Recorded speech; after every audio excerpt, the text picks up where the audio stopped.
कि पैसे वाले लोग, पूंजीपति लोग, उनके लिए था एमएलसी या राज्यसभा, लेकिन अब वो इधर भी पैसे के बल पर आ रहे हैं, तो जनता में सेवा की भाव खत्म हो जाएगी। अब मुख्यमंत्री तेजस्वी जी को बनाना है, मकसद यही है। मैं अर्जी दूंगा मोदी जी के जगह अडानी जी के, है माँ बाप मालिक, दूगो बेचने वाला, दूगो खरीदने वाला, अडानी जी खरीदने वाला, अंबानी जी खरीदने वाला, मोदी जी बेचने वाला, अमित शाह बेचने वाले। आपकी आवाज को सुनने आ रही है प्रभात खबर इलेक्शन एक्सप्रेस। देखते रहिए प्रभात खबर इलेक्शन एक्सप्रेस। बिहार में चुनाव है और जब चुनाव नजदीक आता है तो तमाम दल के नेता हर जगह दिखाई देते हैं, लेकिन कटिहार में एक ऐसा नेता है जो हर मुश्किल की घड़ी में अगर नाम लेते ही हाजिर होते हैं। वो गरीबों के बीच रहते हैं, वो चाहे बाढ़ कटाव हो या हॉस्पिटल हो या गरीबों की शिक्षा की बात करें। नाम है समरेंद्र कुणाल जी और ये राजद से भावी प्रत्याशी भी हैं। इस बार अगर इन्हें मौका मिलता है तो विधानसभा चुनाव भी लड़ेंगे, लेकिन इससे पहले राजनीति के साथ साथ ज्यादा समाजसेवी भी रहे हैं और इनके लोग जब मुसीबत आती है, सत्ता पक्ष से जब उनकी उम्मीदें खत्म हो जाती है, तो कहीं ना कहीं समरेंद्र कुणाल जी ही उन्हें मौके पे पहुंचते हैं और मदद करते हैं। इससे पहले प्रभात खबर में इनका स्वागत करता हूं। जब आप राजनीति में एंट्री किए तो गरीबों की सेवा करना, हॉस्पिटल में उनकी मदद करना, बाढ़ कटाव पीड़ितों के जा करके घर घर मिलना, ये ऐशो आराम के काम छोड़ करके और इसमें आप दिलचस्पी ज़्यादा और रुचि भी लेते हैं। तो सर, ये अपनी राजनीतिक करियर और समाज सेवा करने का जो आइडिया आया, जो कि औरों से हट के करते हैं, ये कैसे आया सर? जब मैं इंटर में था आईएससी में, तब मेरे पड़ोस में एक मतलब व्यक्ति बीमार हो गए थे, रेल कर्मचारी थे, उनके परिवार के कोई था नहीं यहाँ और इलाज कराने वाले कोई सपोर्ट में था नहीं। तो मुझे लगा कि हॉस्पिटल ले जाना चाहिए, इलाज कराना चाहिए।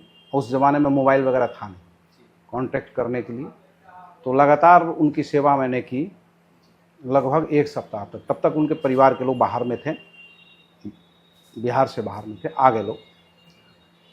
तो उसके बाद समाज में मेरी बड़ी प्रशंसा होने लगी और जो व्यक्ति बीमार थे, नाम लेना उचित नहीं है, किसी के सेवा करिए तो उसका नाम ना लीजिए, तो वो समाज में घूम कर बोलने लगे कि ये नौजवान एक दिन बहुत बड़ा समाज के लिए वरदान होगा। और एवं प्रकार से मेरी प्रशंसा जब होने लगी तो मेरा हौसला बढ़ा और इस तरह का सम्मान जो मिला तो मुझे लगा कि इस तरह का और काम करना चाहिए। बस उसी रास्ते पर मैं चला और धीरे धीरे मैं काम करता चला गया। ऐसा दौर आया कि जीवन को अपने दांव पर रखकर भी मैंने लोगों को सेवा किया, चाहे वो बाढ़ का मामला हो। हमारे कटिहार विधानसभा से नहीं, हम मनिहारी में बाढ़ के पानी में रात भर घूमकर लोगों को मदद किया हमने। 2008 में जब बाढ़ आई थी तो कोढ़ा साइड में जाके मैं पानी में सांप चल रहा है और वो नदी इतना तेज प्रवाह था कि जाकर हमने कपड़ा दिया, खाने का अनाज पहुंचाया। आजमनगर में भी ये काम किया। इसके अलावे सबसे संकट आया देश में, जो पूरी दुनिया इससे त्राहिमाम थी, वो था कोरोना। कोरोना के समय में, हालांकि वो अभी हाल फिलहाल की है, कोरोना के समय में देखा कि सभी लीडर अपने घर में बैठ करके और सावधान रहें, सतर्क रहें, सोशल डिस्टेंस में रहें, सोशल मीडिया पर अपना बयान जारी कर रहे हैं। लेकिन जो समाज का अंतिम वर्ग जो बैठा हुआ है, जिसके पास खाने को राशन नहीं है लॉकडाउन के कारण, रिक्शा चलाने वाला है, ठेला चलाने वाला है, चाय पान की दुकान करने वाला है, रोज मजदूरी करने वाला है, वैसे लोग भूखे हैं। कोरोना का अलग से डर है और इधर घर में भूख से लोग मर रहे हैं। राशन सरकार दे रही थी तो जिनके पास राशन कार्ड है उसको मिलेगा। तो मैंने चिन्हित किया 45 वार्ड में कि किनके पास राशन कार्ड नहीं है। ऐसे गरीब, अत्यंत गरीब लोगों की सूची बना के कहीं 50, कहीं 150, कहीं 200, कहीं 350 तक मिले लोग, जो आपके प्रभात खबर में लगातार अखबार में मेरी खबरें छपती भी रही और लगातार मैंने 45 दिनों तक लोगों को राशन बांटा। अभी जब मैं कटिहार में ऑक्सीजन भी हमने उपलब्ध कराया और एकमात्र मेडिकल कॉलेज में जो है वहाँ पर इलाज की व्यवस्था थी और वहाँ पर हमने लोगों को वहाँ ले जाकर एडमिट कराने का काम किया। इस तरह से मैंने अपने जीवन को दाव पर लगा, और मेरा ही नहीं, मेरे पूरे परिवार, मेरे बच्चे को भी जीवन दाव पर।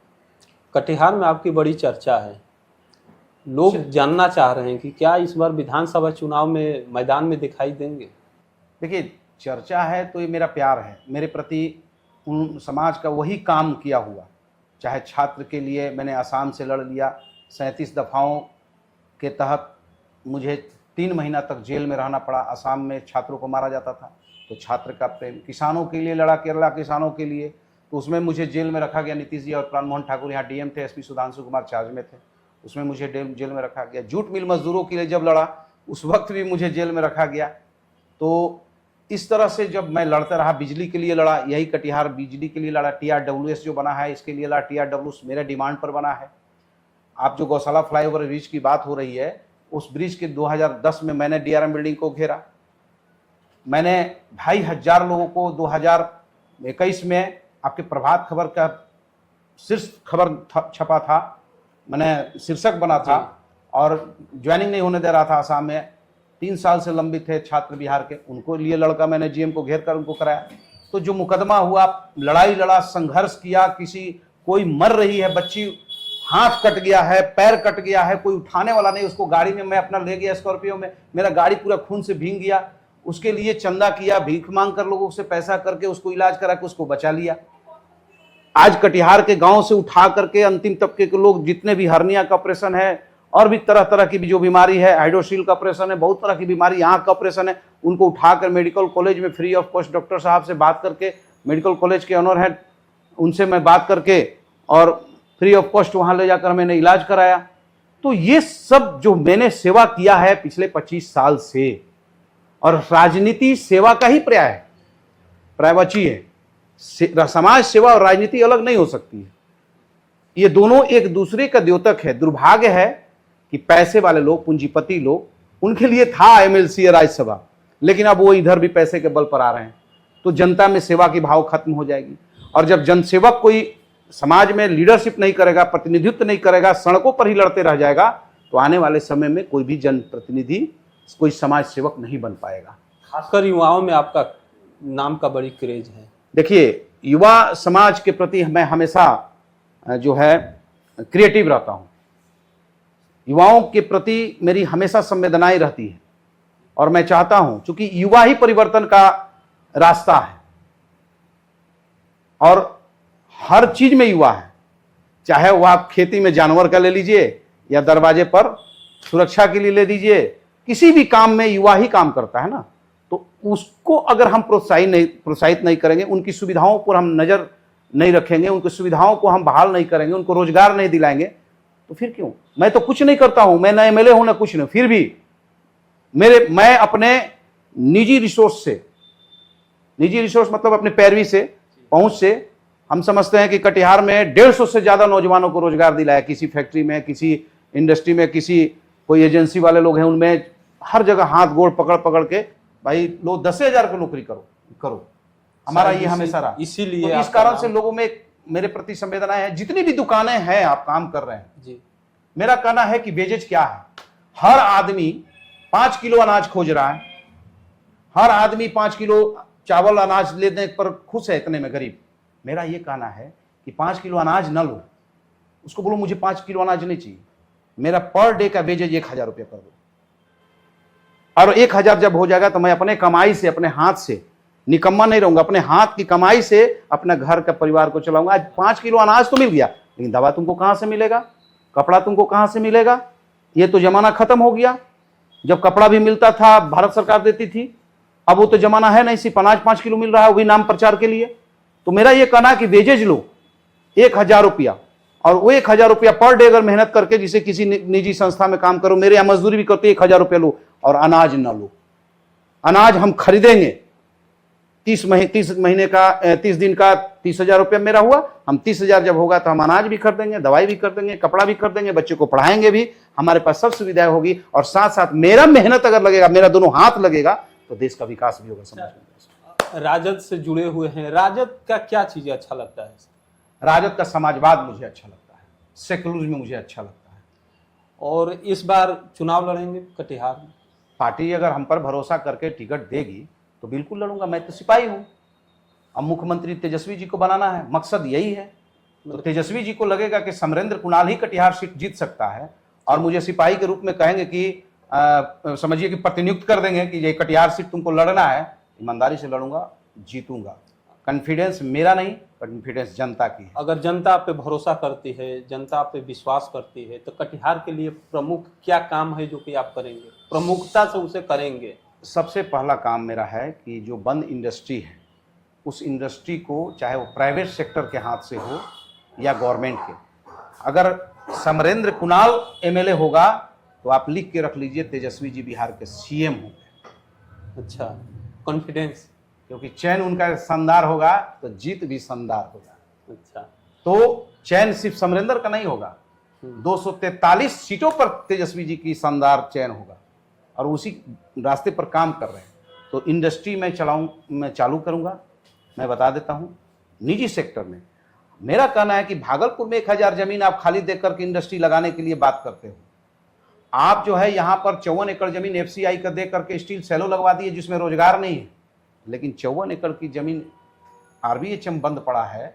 मोदी जी, क्या इसको आप चालू नहीं करा सकते हैं? मैं अर्जी दूंगा मोदी जी के जगह अडानी जी के, माँ बाप मालिक, 2 गो बेचने वाला, 2 गो खरीदने वाला। अडानी जी खरीदने वाला, अंबानी जी खरीदने वाला, मोदी जी बेचने वाला, अमित शाह बेचने वाले। तो जब तुम सब चीज बेचिए दिए हो तो रोजगार के लिए रास्ता दे दो। हम तो समझ ही गए कि ब्रिटिश हुकूमत के 32 लोग काम कर रहे हैं, 3200। ब्रिटिश हुकूमत में कितने लोग काम करते थे? 3200। और इनके सरकार में कितने काम कर रहे हैं? 4 लोग। 4 लोग बस, केंद्र सरकार के 4 लोग देश चला रहे हैं। 4 लोग, 2 खरीदने वाले, 2 बेचने वाले। तो इनसे हम कहेंगे कि इंडस्ट्री लगाइए। दूसरा, शहर में वाटर ट्रीटमेंट प्लांट, जो गंदगी पानियां हैं उस पानी को मैं निकाल कर, बगल में नहर है, जैसे नहर है पूरब साइड में, उस नहर में डालूंगा। जैसे इस पानी को निकाल करके मैं डालूंगा पश्चिम में और बाकी पानी कोसी में, वाटर ट्रीटमेंट के द्वारा पानी गंदा नहीं हो, और जो पानी नहर में जाएगा वो हमारे किसानों के सिंचाई में काम आएगा, सिंचाई में काम आएगा। तो एक तरफ सिंचाई के लिए यही शहर की गंदी पानी काम आ जाएगा, जो आज गंदी पानी से शहर में हजारों एकड़ जमीन बर्बाद हो रहा है। ये भी एक बड़ा विषय है कटिहार के लिए, जो उठाता है लोग नहीं है, उसको वाटर ट्रीटमेंट करके निकालूंगा। ट्रैफिक सिस्टम में नियम रहेगा कि ये जो 4 लेन जो बना है, जो जिसे पश्चिम पूरब साइड में जो शहर है, ये फ्लाईओवर ब्रिज से नीचे उतर रहे हैं, ये जो नगर निगम की जो खाली जमीनें पड़ी हुई है जहां कर्पूरी मार्केट है, वहां पर मार्केट में मल्टीपर्पस कॉम्प्लेक्स पार्किंग। आप दिल्ली में जाओगे तो 1 किलोमीटर पहले पार्किंग करना पड़ता है गाड़ी में और 1 किलोमीटर अंदर जाकर के तुम शॉपिंग करते हो। लेकिन कटिहार के 500 मीटर बटा चौक, 200 मीटर बटा चौक नहीं जाओगे शहीद चौक पर गाड़ी लगाकर। बिल्कुल, दुर्गा स्थान के पास गाड़ी लगा के नहीं जा सकते हो न्यू मार्केट में। लेबर सेंटर के पास गाड़ी लगाकर नहीं आ सकते हो न्यू बड़ी बाजार में। ये पब्लिक को सपोर्ट करना होगा और इस तरह से पार्किंग की व्यवस्था होगी। बीच में जो शहर में लोग की गाड़ी है एबीसीडी किसी का, तो उनके लिए मैं कार्ड बनवाऊंगा बात करके प्रशासन से कि इनकी गाड़ी का अलाउ रहेगा, चूंकि इनका घर में ले जाएगा गाड़ी। बाकी जो गाड़ियां हैं वो अंदर नहीं जाएगी। आपके रिश्तेदार की भी गाड़ी है तो पार्क में लगाना पड़ेगा। यानी शहर ये में जब सिस्टम व्यवस्थित करना पड़ेगा और व्यवस्थित करने के लिए जनता का सपोर्ट चाहिए और आपके पास विजन रहेगा। जनता को समझाइएगा तो जनता समझेगी, मुझे जो लगता है। एक मैंने ये कह दिया, 2 काम मैंने पानी का निकासी और शहर का जो हमने गिना दिया। तीसरा जो है, कटिहार में जिस तरह से आज बच्चे हमारे कोटा जा रहे हैं, हमारे बच्चे जा रहे हैं हैदराबाद, हमारे बच्चे जा रहे हैं दिल्ली पढ़ने के लिए। आप जरा इस बात को सोचिए कि मेरी बच्ची जा रही है 20 साल का, तो मैं बच्ची को अकेला छोड़ा हूं पढ़ने के लिए। रात की नींद नहीं आती है यार, दिन में चिंता सताती है, काम नहीं हो पाता है, पैसा जाता है, वो अलग चीज है। मेरी बच्ची खाई कि नहीं, बीमार, एक छींक भी आ जाता है तो दर्द होता है। और इतना दर्द झेल कर भी हम पढ़ा रहे हैं। कहाँ? दिल्ली में, राजस्थान के कोटा में, हैदराबाद में। कौन पढ़ा रहा? वहां तो सिर्फ बिल्डिंग है, पढ़ा रहा है मेरा बिहारी, पढ़ने भी जा रहा है बिहारी। ऐसा क्यों भाई? यहीं पर होना चाहिए ये प्लान, ये बेसिक प्लान। इस प्लान को मुझे रोकना है और इसके लिए जो टीचर्स हैं, जो कोटा में हैं, दिल्ली में हैं, व्यक्तिगत एज ए एमएलए मैं अपना प्रस्ताव रख सकता हूं चेंबर में जाकर बड़े लोगों से, और वो जब प्रस्ताव रखेंगे, दृष्टि सर जैसे लोग दिल्ली में पढ़ा रहे हैं, उनसे प्रस्ताव रखेंगे एक बार खोल दीजिए ना, ये पिछड़ा इलाका है यार, कुछ तो कल्याण कर दो। अगर कल्याण करना है तो शायद हमारी बातों से प्रभावित हो, और ये होगा, हमारे बच्चे बाहर नहीं जाएंगे, यही मिलेगा, यही पढ़ाएंगे अपने बच्चों को। ये प्लान सबसे बेसिक प्लान है, इसको रोकना है। रोजगार होगा, इंडस्ट्री लगेगा तो प्लान रुकेगा। और साथ साथ मैं ये कहना चाहता हूं, रोजगार की संभावनाएं इस इलाके में सबसे ज्यादा है कृषि उपयोगी। हमारी सरकार बनेगी तो नेपाल से जो 2004 में एक समझौता हुआ था, 3 में, लालू जी की राबड़ी जी की सरकार और नेपाल गवर्नमेंट के बीच डैम बनाने का, उसमें 70,000 करोड़ से ज्यादा खर्च था, चूंकि नेपाल की पहाड़ी इलाका में डैम बनाना था। जो कुशहा बांध टूटा, भीमबराज है, कुशहा बांध जो टूटा, भीमबराज की पानी का लोड नहीं रहेगा। अगर पानी होगा भी, अगर डैम रहेगा तो पानी हमको इतनी जरूरत होगी जितना हमको आवश्यकता है। आप ये जान लीजिए कि कोई भी व्यक्ति सबसे ज्यादा कहां रहता है, पानी वाला क्षेत्र में, जहां मरुस्थल वहां आदमी नहीं है। अब पानी है, हमको डर कहां, 4 महीना के लिए पानी आता है, बाकी 8 महीना तो सिंचाई उत्पादन ही उत्पादन है। मखाना का खेती होता है, बांस की खेती होती है, आपका केला के खेती होता है, मकई की खेती होती। इतना उत्पादन इस कोसी प्रमंडल से ज्यादा, पूर्णिया प्रमंडल से ज्यादा, सीमांचल से ज्यादा कहीं नहीं है, आप ये जान लीजिए। और बावजूद हम इस इलाके में पिछड़े हुए हैं। सच्चर कमेटी की रिपोर्ट, जस्टिस रघुनाथ मिश्रा की कमीशन की रिपोर्ट, सारा रिपोर्ट हमारे फेवर में है कि इस इलाके के डेवलपमेंट के लिए पैसा चाहिए। हम पैकेज लेते हैं सेंट्रल से, हम पैकेज लेते हैं 1,40,000 करोड़, पता नहीं पैसा कहां खर्च होता है। अरे उसी में से 1 लाख करोड़ खर्च कर दो, पानी के सिस्टम को ठीक कर दो। हमारे किसान, हरियाणा हमारे किसान मजदूरी करने जा रहे हैं, यहाँ के गांव घर के लोग अपने 5 बीघा जमीन, 10 बीघा के जमीन छोड़कर हरियाणा और पंजाब में खेती कर रहे हैं, जिसका 5 बीघा वहां जमीन है। अगर वहां के किसान, हमारा 10 बीघा पर उत्पादन होगा तो वहां के किसान यहाँ के काम करेंगे। क्यों नहीं हो रहा है? इच्छा शक्ति की कमजोरी है, इच्छा शक्ति नहीं। किसानों का यह भी कहना है कि हमको समय पे खाद नहीं मिलता है, खाद नहीं मिलता है, खाद की कालाबाजारी होती है, और जो हमारा जो रॉ मटेरियल है उसमें परसेंटेज की जाती है। अब रिद्धि सिद्धि कंपनी आती है, मोनोपोली करती है। कहां से आती है? राजस्थान से बड़ी इंडस्ट्री का आया, बोला कि आपकी क्वालिटी सही नहीं है, बाहर रखो। 4 दिन में बारिश के डर से बेचारा किसान, डर से, जिसकी कीमत मिनिमम 2500 रुपये प्रति क्विंटल होना चाहिए, 1500 में देके चला जाता है, छाती पर हाथ रख के चला जाता है। सोचता था कि इतना पैसा आ गया है अपनी बेटी के तो इस बार पार कर लेंगे। सोचा था कि इस बार मां का इलाज बहुत जटिल बीमारी से ग्रसित है, उसको हम इलाज करा लेंगे, लेकिन सब धरा का धरा रह जाता है जब 2500 का प्रति क्विंटल के हिसाब से जो मकई का दाम है वो मात्र मिल। केला के किसानों के साथ क्या होता है? केला यहां से किसान ले गया, मंडी तक इंतजार कर रहा है, जाकर के लखनऊ में बैठा हुआ है, कलकत्ता में बैठा हुआ है, आज बेच दीजिए, कल बेच दीजिए, नहीं बेच पा रहे हैं, बहुत परेशान है, केला खराब हो रहा है। हालात परिस्थिति के कारण आनंद फानंद में बेच के चलाता है। इस परेशानी को कौन समझेगा? किसकी माल ढुलाई हो रही है रेल से, किसकी माल ढुलाई हो रही है सड़कों से, कहां वो व्यापारी? सब तो मुझे लूटने पर बैठे हुए हैं। इसको कौन समझेगा? यहां के जनप्रतिनिधि की संवेदनाएं ही नहीं है, कोई इस विषय पर गहराई से अध्ययन ही नहीं करता। अध्ययन करता क्या मतलब? काम, जब अध्ययन नहीं करेगा तो काम नहीं करेगा। तो इस विषय पर मुझे काम करना है, कृषि पर काम करना है, छात्रों के लिए काम करना है, बेरोजगारी पर काम करना है, कटिहार की खूबसूरती पर काम करना है। कटिहार बेहतर, सुंदर, स्वस्थ शहर रहे, इंदौर से भी सुंदर शहर रहे, साफ सुथरा रहे, इसके लिए मुझे काम करना है। नगर से जितने भी आप कचरा निकालते हो, कहां जाता है वो कचरा? क्यों नहीं इंसुलेटर पर उसको गलाया जाता है? बाहर फेंक दे। सिरिंज, जाइए हॉस्पिटलों में, सिरिंज कहां जाता है भाई?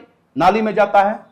हम समझते हैं कि अभी अगर स्वास्थ्य विभाग इसकी जांच करे कटिहार में, तो हमें लगता है कि 100 लोगों से कम मृत्यु नहीं होती होगी इस लापरवाही से। इसको बेसिक किसी ने समझा? तो मुझे लगता है कि जब किसी के साथ मिशन, विजन और योजना न हो तो शायद वो कोई काम नहीं कर पाता है। जैसे कि हमारे साथ आरजेडी के नेता हैं, अभी चुनाव लड़ेंगे, और जब ये एमएलए बनते हैं तो इनसे ज्यादा विजन किसी के पास शायद ही हो।